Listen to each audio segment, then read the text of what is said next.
Ek het nie geweet wat die Here se plan vir vanmôre se diens is nie.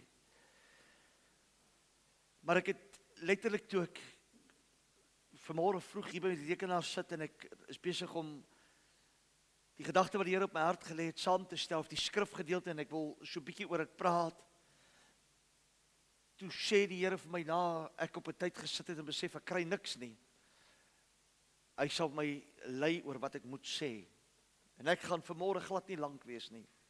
Ons almal ken die verhaal van Elia, waar hy 450 Baal profete geslag het, waar sy offer nat gegooi was met water, en die Here het met vuur geantwoord, en uit 'n groot oorwinning vir die Here behaal.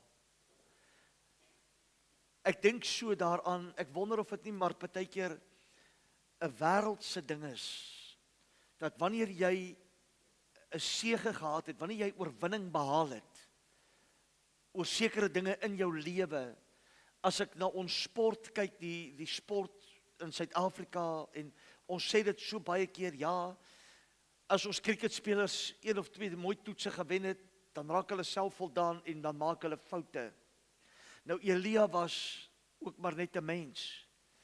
Terwyl dat hy 'n magtige oorwinning vir die Here behaal het in 'n spesifieke oomblik, en die Here ook die aarde direk daarna met magtige reëns geseën het. En Agab by sy huis kom en hy vertel vir Isebel wat het Elia gedoen.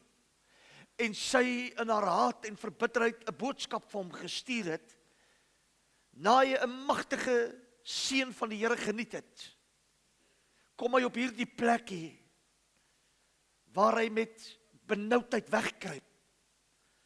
En toe die engel van die Here by hom verskyn en die Here met hom praat, en hy antwoord hy die engel van die Here terug in 1 Konings 19 vers 14, ek gaan dit vir u lees. En hy antwoord, ek het baie geywer vir die Here, die God van die leerskare, want die kinders van Israel het u verbond verlaat, u altare afgebreek en die profete met die swaard gedood, sodat ek alleen oorgebly het, en hulle soek my lewe om dit weg te neem. Maar die Here sê vir hom, gaan terug op jou pad na die woestyn van Damaskus, en gaan heen en salf Hazael as koning oor Aram, en jy, die seun van Nimsi, moet jy salf as koning oor Israel, en Elisa, die seun van Safat, uit Abel Mehola, moet jy salf as profeet in jou plek. Iewers op ons pad ontdek ons soms dat ten spyte van my oorwinning wat ek gehad het, ten spyte van die goeie dinge wat ek in die lewe geniet het, terwyl dat ek besig was om die Here te dien, terwyl dat ek vasgestaan het in die hand van die Here en die Here my gedra het om te doen wat ek gedoen het, dan vind ons telke male op daai plekkie waar ons voel, ag, sal die aarde my nie net wil insluk nie. Kan ons nie maar net 'n einde aan alles maak nie. Terwyl dat ek laasweek baie siek was en ek nie, selfs Sondag aand ek bo gestaan het, en ek het letterlik, terwyl ek bedien het, ook gevoel, Here, ek is moeg, ek is siek, ek is gedaan. En ek voel, toe ek by die huis kom, nou kom die vrouens nog so laat met die liggawe aan. Hulle land eers hier voor 11, en nou moet ek voel pap, en ek is gedaan. Ek kom op daai plek wat ek besef, Here, u seën ons, en het u ons baie geseën, maar kyk, waar sit ek nou? Ek voel nou sommer pure misluk. Ek is nie lus vir mense, ek is nie lus om die vrouens op die liggawe te gaan haal nie. Skus susters, nie wat ek vir julle kwaad was nie, is net omdat ek siek was. Ons almal kom op 'n plek in ons lewe waar ons voel, ons het hard vir die Here gewerk, maar watter loon is daar vir my opgeteken? Terwyl ons vir die Here werk, is daar hulle wat 'n aanslag rig teen die werk van die Here. Hoeveel keer het u gevind dat die oomblik wat jy vir die Here begin te werk en iets begin doen, is daar een of ander ding wat jou pad langs kom om jou te laat struikel? Ek wil vir u vandag sê, dit het met die profete in die Bybelse tyd gebeur, dit het met die disippels gebeur, deur die jare met van die groot grootste godsmanne, dit het gebeur. Elia behaal hierdie magtige oorwinning. Hy kom in die opdrag van God, gaan hy terug na 'n land toe, waar daar geen reën is nie, waar die smarte en die ellende staan. Hy staan op by 'n volk en hy sê, as God is, dien hom. En toe hulle almal stil bly, toe sê hy, lyk my, ek het alleen as profeet van God oorgebly. Ek is die enigste een wat nog staan. En ten midde van dit salf God hom met 'n heldemoed en 'n dapperheid en 'n darige uitdaging aan die afgodedienaars, en hy sê vir hulle, bou julle altare. Kom ons kyk of julle God kan doen wat my God kan doen. En die bo-natuurlike vind onder sy hande plaas.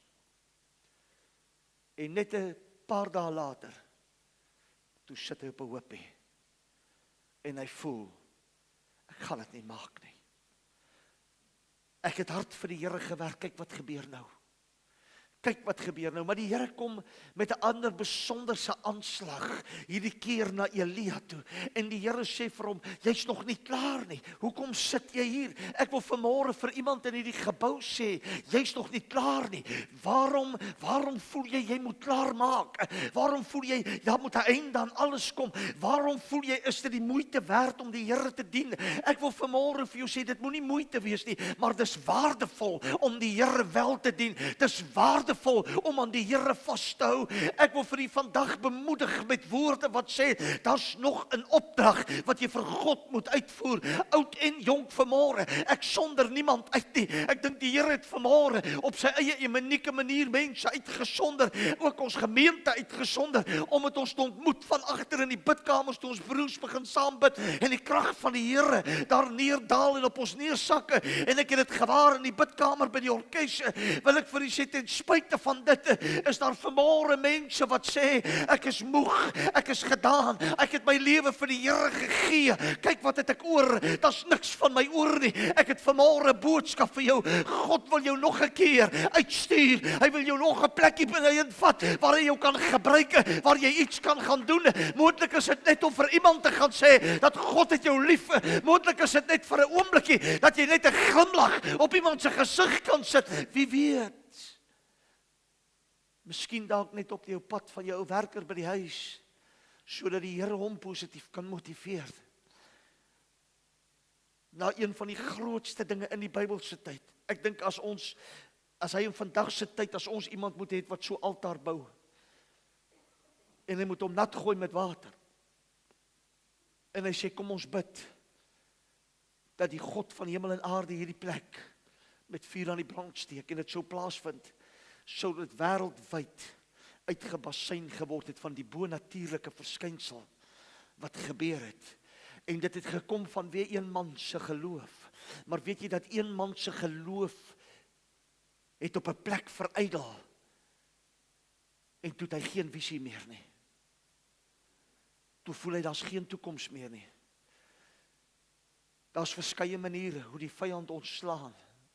Siekte, depressie, finansies, baie omkeer net die gewone omstandighede, net om bloot 'n koerant oop te maak en te kyk na alles. En ek wil vir u sê, en ek weet, mense, ons is almal in ons harte bekommerd, maar vanmôre het die Here met sy kerk gepraat en gesê, hulle sal knoei, hulle sal steel, hulle sal moord pleeg, hulle sal alles doen, maar God gaan 'n regverdige volk op die been bring, mense wat sal bid en God sal omstandighede verander, mense wat sal roep en die Here sal nuwe deure begin oopmaak, en as dit begin droog en dor raak, gaan hulle begin intree, en as hulle intree, gaan daar 'n nuwe herlewing kom, 'n nuwe godheid, 'n nuwe grootheid in die hand van die Here. Maar die hele gedagte is vanmôre, sê die Here vir iemand in hierdie gebou, moenie nou op 'n hoopie sit en sê my tyd is verby nie, want God stuur jou nog 'n oomblik, nog 'n keer, nog 'n geleentheid uit om te gaan, om hulle te gaan salf, om hulle te gaan opbou en op te rig. Hier het hom 'n opdrag gegee, 3 mense.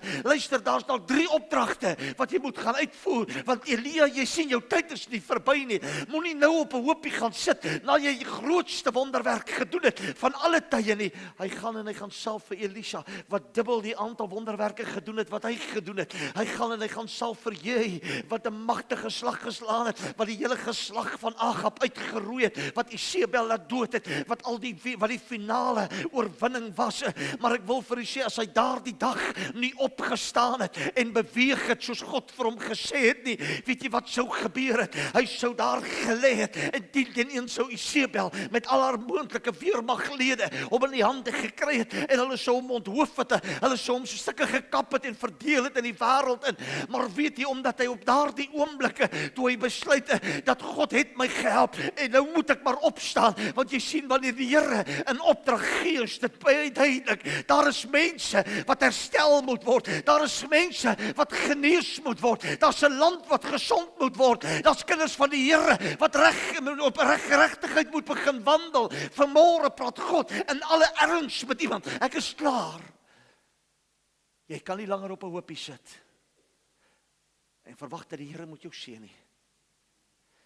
Jy kan nie langer op 'n plekkie sit en voel, ag, nou se kan die einde. Ek weet nou nie meer nie. Die opdrag is, staan op. Staan op. Stap uit. Want daar's mense nog daar buite wat op jou wag. Op die lewensweg saam met die Here kan ons nie aldag smil nie, want ons word moeg. Ons word belas met omstandighede om ons, en ons voel baie keer net soos wat Elia gevoel het. Vandag sluit ek met hierdie boodskap deur vir u te sê, ek weet nie hoekom die Here dit so kort wil hê nie. Gaan terug op jou pad na die woestyn. Moet jy sien, toe Elia in die woestyn was hy by God. Kortom sê eintlik vir hom, gaan terug op jou pad. Gaan terug na die plek waar jy jou afsonder vir die Here, sodat die Here jou weer opnuut kan toerus met krag vir die opdrag wat hy vir jou wil gee. As jy moontlik vanmôre sê, dis makliker vir die prediker om te praat, dan wil ek vir jou vanmôre sê, dieselfde God wat die opdrag aan Elia gegee het, is dieselfde God wat vanmôre ons op so milderlike wyse in die kerk ontmoet het. As jy gaan luister na die stem van Isebel wat moord spreek, as jy gaan luister na Lucifer wat jou wil laat glo, jy sal nie weer iets bereik nie, dan het ek vanmôre vir u 'n boodskap. Staan op, want God het 'n opdrag vir u om te gaan uitvoer. Moenie vir my vra wat dit is nie. Elkeen wat hier sit het 'n opdrag. En elkeen wat hier sit, moet die keuse maak. Ek gaan opstaan en die opdrag uitvoer. Of ek gaan bly sit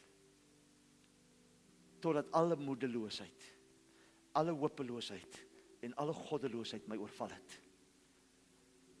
Daar's 'n ou gesegde wat sê, you can't keep a good man down. Jy kan 'n geesvervulde mens van God nie onderdruk nie. Jy sien, Elia het iets geweet van God. Want terwyl die woord van die Here sê, daar was 'n storm en God was daarin nie. Daar was 'n vuur en God was daarin nie. Maar toe die sagte bries van die aandlig deurkom, toe herken hy sy God. Wat sê hy vir jou? Ek sal nie met geweld op jou afkom en jou forceer om dit te gaan doen nie. Maar luister na die sagtheid van my stem. Luister wanneer ek met jou in die stilte praat en begin die opdrag uitvoer. Jy het lank gestry. Jy's moeg geword. Vanmôre sê die Here vir jou, staan op. Staan op, daar's nog 'n boodskap in jou. Staan op, daar's nog 'n oorwinningslied in jou. Daar's nog 'n geleentheid om vanmôre te sê, Here, ek moet die oorwinning gaan behaal. Ek kan nie langer hier sit nie. Ek kan nie langer wag tot iets gebeur nie. Vanmôre moet ek opstaan. Vanmôre moet ek opstaan en ek moet die guns van die Here gaan soek, sodat daar 'n toekoms is vir die Here. Weet jy, ons kom deur jare se ervaring. En een ding wat ek gesien het is dat wanneer 'n mens ouer word, raak jy halfsynig. Want jy wil dit wat vir jou kosbaar was aan die Here, wil jy by jouself hou. En dan is dit ook so, dat as jy op 'n plekkie kom, soos ek die ander dag vir 'n paar mense gesê het, jy kom ook op daai plek waar jy agterkom, jy's oor 50 en die bene raak styf en die kniekoppe begin nie meer lekker saam beweeg nie. En jy kom agter, maar luister, oudtyd het my ook bekruip en stadig maar seker, ek kan ook nie meer hardloop soos die jong manne hardloop nie. Ek kan ook nie meer spring soos wat hulle spring nie. Ek kan ook nie eens meer met die kleinkinders behoorlik boks soos wat hulle wil boks goed nie, want jy weet, daar was dae toe dit anderster was. En dan is daar iets wat jou vat, wat jou sleg omtrent jouself laat voel. Dan wil ek vanmôre vir jou sê, stand up for Jesus. You're soldiers of the cross.